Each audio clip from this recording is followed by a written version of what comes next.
In 1999, the children's network Nickelodeon was changed forever with the premiere of a new cartoon series named SpongeBob SquarePants. Nickelodeon had developed many popular TV shows in its 20-year existence, but it had never had a hit like SpongeBob. The show debuted to high ratings, with an audience comparable to Nickelodeon's biggest series at the time, Rugrats. But SpongeBob found massive success in an area that other Nickelodeon shows hadn't: merchandising. The company had purposefully shied away from extending the brand too far from the network itself. While Nickelodeon had turned some of its properties into toys, feature films, and video games, they feared that too much merchandising would contradict the brand's goal of appealing to young audiences. Nickelodeon was supposed to appear as a network run by kids, for kids, and the executives believed that children could tell when they were being advertised to, thus interfering with the channel's primary objective. On top of this, a general distaste for the Walt Disney Company and its practices had solidified Nickelodeon's motivation to limit size and avoid feeling corporate. All of this was thrown out the window after SpongeBob premiered. The potential profit from merchandising the show's characters and setting was too large to ignore, and the title character would turn into Nickelodeon's unofficial mascot, its own Mickey Mouse, within just a few years. It appeared as though Nickelodeon was cashing in, but they were still concerned with expanding outside of their comfort zone and tarnishing their brand. In lieu of building its own stores like Disney, a type of project that was deemed too risky, Nickelodeon instead licensed its properties to anyone that wanted them. If you could slap a SpongeBob sticker on it, then Nickelodeon would sign a document that legally allowed you to slap a SpongeBob sticker on it. And since they were already beginning to look like their main competitor, why not act like them too? And what's more Disney than rushing into a huge, difficult project fueled by temporary success? Welcome to the Nick Hotel. Going up?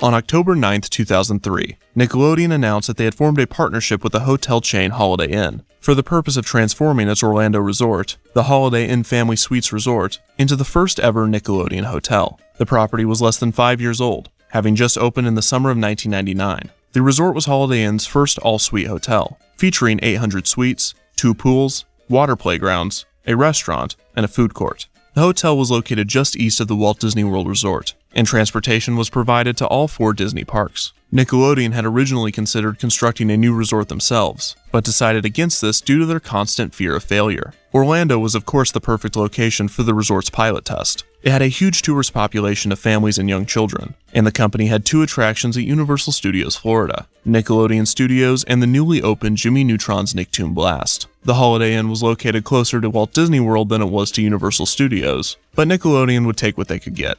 During the announcement, Nickelodeon revealed that they had plans to build 4 more resorts throughout the country. The transformation of the Holiday Inn Family Suites Resort was to be completed in early 2005, and the renovation would cost an estimated $20 million. Nickelodeon began advertising the resort leading up to its release, and parents began to book their stays at the new hotel. Did you hear? Nickelodeon has built a hotel just for you. Opening this Memorial Day, the brand new Nickelodeon Family Suites by Holiday Inn in Orlando, Florida. You get your own bedroom. Sweet! 2 humongous pools with slides and flumes, a giant arcade, character breakfasts, and live Nick entertainment. Parents can book reservations by logging on to www.nickhotel.com or call 1-866-GO-TO-NICK.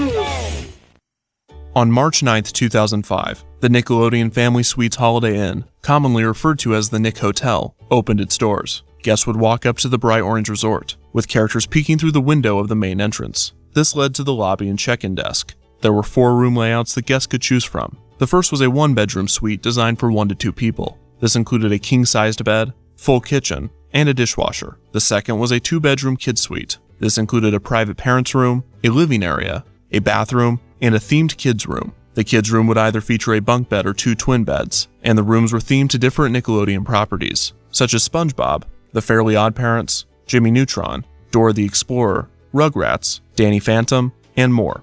Guests could request a specific character room and would be assigned to it if available. The kids' rooms also featured a television, and some came with a PlayStation 2. Guests could rent games from the hotel for $5 or bring their own. There was also a CD player and an activity table in most of the suites. Unlike the parents' room, there was no door separating the kids' room from the living area. This was due to a county law restricting doors on kids' suites for safety reasons. The parents' room was unthemed and featured 2 side tables, a closet, a 25-inch TV, and a makeup desk.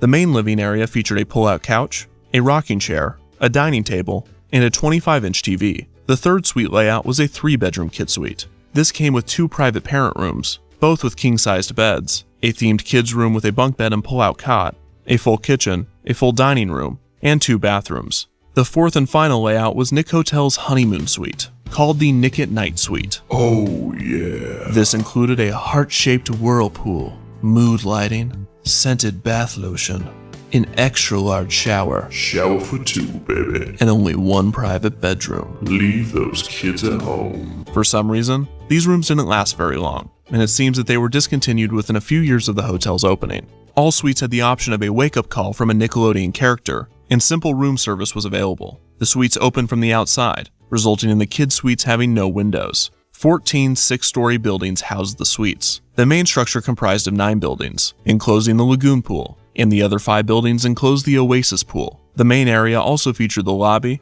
the fitness center, and Studio B, which was a space for special events such as conferences, birthday parties, and starting in 2009 for inexplicable reasons, weddings. The lagoon pool featured a basketball court, mini golf, a pool and a kiddie area, the Lagoon Bar and Grill poolside restaurant, and a large water park, the main attraction for children staying at the resort. The water park featured large cutouts of Nickelodeon characters, multiple water slides, water features, and a large water bucket at the top of the structure. This would periodically fill up, tip over, and douse guests with water. And at certain times of the day, the water would be colored green to simulate slime. This was treated as a special event, with hotel employees gathering everyone and getting them excited for the mass sliming. The Oasis pool area featured another poolside bar, a kiddie area, a spa, and a less elaborate water park.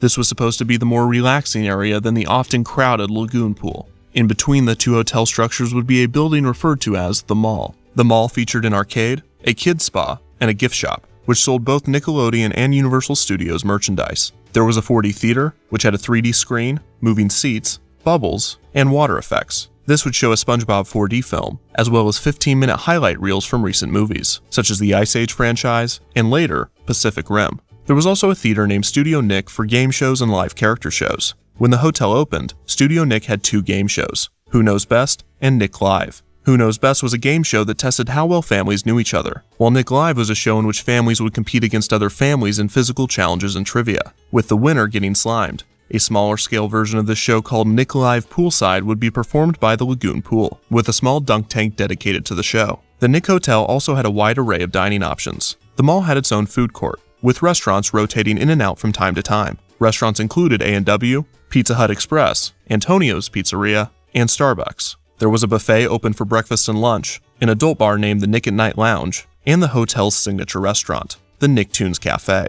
This reservation-only character dining restaurant served a breakfast and dinner buffet. The main appeal of the Nicktoons Cafe was of course the character meet and greets. And now a brief tangent on Nickelodeon character costumes. The Nick Hotel allowed guests to meet many of their favorite Nickelodeon characters. There were meet and greets set up throughout the hotel, Studio Nick character shows such as SpongeBob Live, and dance parties in the pool area. The art of turning a 2-dimensional cartoon into a 3-dimensional walk-around costume is underappreciated. If done correctly, it can bring a beloved character to life. If done incorrectly, it is creepy. Today, Disney's walk-around characters rarely come off as unsettling. This is because of the talented actors that portray them, the brilliant artists that design them, and years of trial and error. Nickelodeon did not have the benefit of the latter. All of the Nick Hotel character costumes seem to be designed in such a way that the characters appear as though they are always smiling for a picture. However, this only works if they are staring directly at the camera, which they almost never are. On the other hand, Disney's costumes are designed to be multi-purposed. For instance, when Mickey is smiling for a picture, he will tilt his head up slightly. By design, he appears to be smiling more from this angle. When he tilts his head back down, he is still smiling, but it is more neutral, as opposed to relentless and terrifying. Also, most Disney costumes are designed for some amount of neck movement. This gives the characters more life. as they don't appear as walking sculptures. Many of Nickelodeon's costumes featured heads that were too large to move. This resulted in a surplus of premium-grade nightmare fuel. Made worse if the children actually did have a nightmare, they would turn on their bed light to reveal the character staring at them while they sleep. In short, every character at the Nick Hotel looked like they were on drugs at all times. Characters appearing at the resort included SpongeBob, Squidward, Sandy, Patrick, Mr. Krabs, Dora, Boots, Diego, Blue, Danny Phantom, Aang, Cosmo, Wanda, Jimmy Neutron, Angelica, the Power Rangers, Teenage Mutant Ninja Turtles, Millie and Geo of Team Umizoomi, Ming Ming Duck Ling, Fanboy and Chum Chum, Chase and Marshall, the Paw Patrol dogs, Pablo, the Bubble Guppies, and Little Bill. The costume designs improved over time, but they were still not optimal for character shows. But Squidward, today is the day that we honor the greatest sandwich in the 7 seas, the Krabby Patty! Behind the mall, there was a man-made lake. While it was not accessible to guests, various statues of Nickelodeon characters were placed on it. The hotel also had Christmas festivities named the Let It Snow Celebration. The resort was decorated in bright Christmas lights, and it offered hot chocolate and s'mores around fire pits. Many of the walk-around characters were dressed in seasonal costumes, and there was a special Studio Nick character show called Celebrate Nickmas. So, how much did it cost? The renovation to create the resort ended up costing around $25 million, and a total of 777 suites were available to book. Prices fluctuated throughout the year. A 2-bedroom kid suite cost between $135 and $275 a night, while a 3-bedroom kid suite cost between $300 and $600 a night. The buffet was around $10 for adults, $8 for kids, and free for anyone under 12. The Nicktoons Cafe character dining cost $17 for an adult and $10 for kids. An all-access wristband in later years would allow guests access to the 4D experience and other activities in the mall area. This cost around $20. So if you did the math, a family of 4 spending 2 nights and a full day at the hotel would cost over $750 during peak season. While this was expensive, the Nick Hotel operated as a resort, with enough activities and attractions to keep guests on property during their stay. This was different than Disney, as more often than not, Walt Disney World Resort Hotel guests will be purchasing tickets to one or more of the property's theme parks. On April 30th, 2005, just over a month after the Nick Hotel opened its doors, Nickelodeon Studios at Universal Studios Florida closed. A time capsule had been buried outside of the studio in 1992. Kids voted on what they wanted to be placed in the capsule, and items such as a Back to the Future VHS, an MC Hammer CD, and a Nintendo Game Boy were buried. The capsule was to remain for 50 years, to be opened in 2042. After Nickelodeon Studios closed, the time capsule was moved to the Nick Hotel where it was reburied and displayed for guests. The Nickelodeon Hotel continued to operate normally for over a decade, adding new entertainment options and shows periodically. In May of 2012, Double Dare Live, a new game show at Studio Nick based off of the hit TV show, debuted. In 2014, the Teenage Mutant Ninja Turtles Summer of the Shell began. Some rooms were rethemed to the heroes, and a laser maze based off of the TV show was added to the mall. In 2015, the Nick Hotel celebrated its 10th anniversary, but just a month after the celebration ended, the Nick Hotel would receive some devastating news. On January 29, 2016, Nickelodeon announced that the Nickelodeon Family Suites would be rebranded back into a Holiday Inn. The news, while sad for many, was not necessarily shocking. There were a few signs that the Nick Hotel might not be around for much longer. For one, Nickelodeon had a severely reduced presence at Universal Studios Florida, since Nickelodeon Studios had closed in 2005 and Jimmy Neutron's Nicktoon Blast had closed in 2011. While walk-around characters still appeared at the park, there was no attraction dedicated to Nickelodeon. This made marketing the resort and the park together slightly more difficult, and more than anything, it was an indication that an era of Nickelodeon was over. By 2016, the original branding was dated, as all of the shows, except SpongeBob and the Fairly OddParents, had ended. Another issue was that the concept for the resort was flawed from the beginning. The Nick Hotel operated like an all-inclusive resort, similar to those found in tropical destinations. The problem was that the Nick Hotel was in the middle of Orlando. This made guests feel claustrophobic, as the resort was not sitting next to an ocean. They also wanted to go experience Orlando's many attractions. But for the price of the Nick Hotel, guests needed to stay on property to get their money's worth. However, these were all minor issues. The biggest reason for the debranding was Nickelodeon's new partnership with Charisma Hotels. This was created to build Nickelodeon resorts throughout the world. The company had never gone through with the plans for expansion with Holiday Inn, most likely due to the Nick Hotel not being a massive success. The resort was popular, but it was clear that the Holiday Inn concept wouldn't work outside of Orlando. The first Nickelodeon resort with Charisma Hotels would open in Punta Cana in the Dominican Republic later in 2016. The new resort would have many attractions similar to the Nick Hotel, but it had a more elegant and subtle design and was located on a beach. The Punta Cana resort was met with glowing reviews, and another resort is set to open in Riviera Maya, Mexico in 2019. Since Nickelodeon was focusing on a more luxurious resort brand, they decided to end their licensing contract with Holiday Inn. There was also one more reason for the closure. The hotel was not in great shape. The Nickelodeon Hotel, 10 years later.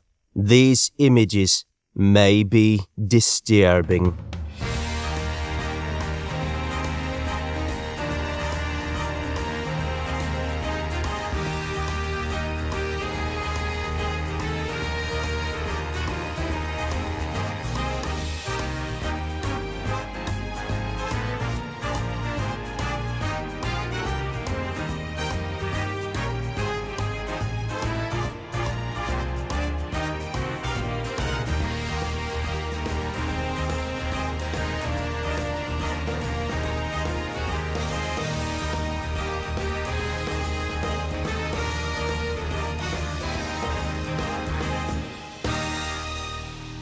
By 2016, the Nick Hotel desperately needed a renovation. This meant either updating all of the Nickelodeon characters and properties, or removing them completely. The timing just happened to be perfect to end the contract. The resort was to receive a $30 million renovation along with the debranding. It was set to reopen on April 17, 2016. However, construction delays pushed the project back nearly 2 months. Having been announced in January that it was to close, this put the Nick Hotel in a state of limbo for 5 months, and the hotel stayed open for most of the transformation. During this time, certain activities were discontinued, buildings were being repainted, and logos were being removed. The time capsule was once again dug up and moved to the Nickelodeon studios in Burbank. Less people were staying at the hotel during this time, and the resort felt abandoned.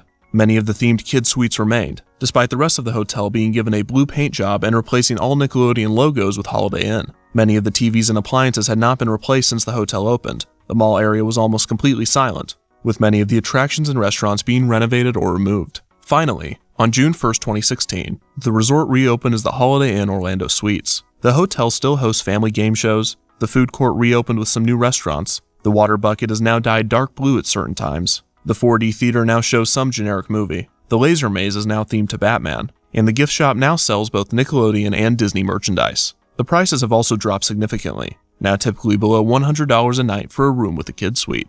The Nick Hotel was an interesting experiment to say the least, because it didn't not work. Attendance was consistent, it wasn't completely neglected by either company, and it avoided what would have probably been a disastrous expansion. At the same time, it wasn't perfect. The design was cheesy, the activities were immature, and there was little to nothing for parents. Plus, Holiday Inn, known more for having economical prices rather than luxurious facilities, was probably not the best choice for the partnership. Nickelodeon made the right decision in partnering with Charisma Hotels, and it is possible that many new Nickelodeon resorts will open in the future. While these new resorts best the Nickelodeon Family Suites in almost every category, it is still disappointing to see such an elaborate entertainment experience disappear. Seeing the debranded hotel, a skeleton of what it once was, is devastating to those that stayed there and the many more that wanted to. While it might be gone, the Nick Hotel leaves behind a decade of memories of Nickelodeon fans having the best day ever.